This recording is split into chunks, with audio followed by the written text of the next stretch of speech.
এই অনুভূতি ভাষায় আসলে প্রকাশ করা যাবে না।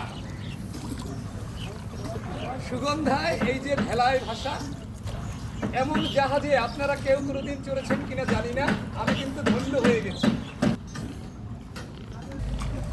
ফ্রিজের ফেলে দেওয়া এই যে ফোম রয়েছে সেগুলোকে একটু একটু করে সংগ্রহ করে বিশেষভাবে, আসলে বাবুই পাখি যেমন ঘর বানায় তেমনি করে এ যেন শিল্পের কারিগর। আমি এখন এই জাহাজটিতে উঠবো, কিন্তু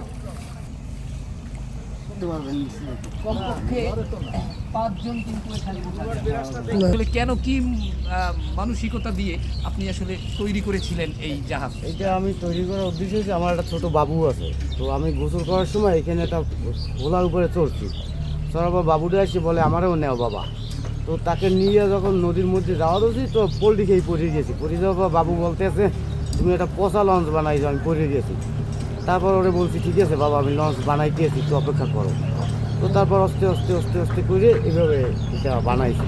কি কি দিয়েছেন এখানে, কি কি উপাদান? এটার ভিতরে হোলা আছে, পলিথিন আছে, তারপরে ওই যে প্লাস্টিকের বস্তা, তারপর প্লাস্টিকের রশি, লোহা, নাট সবই আছে।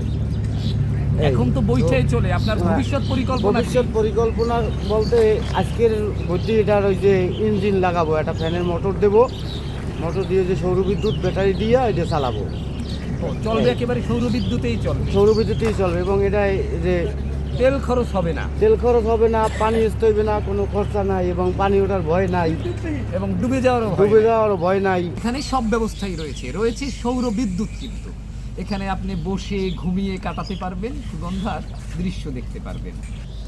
বন্ধুরা, শখের তোলা নাকি 80 টাকা।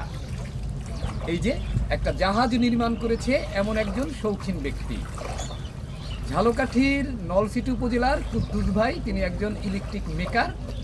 তিনি কিন্তু দীর্ঘদিন ধরে এই জাহাজটি নির্মাণ করেছেন।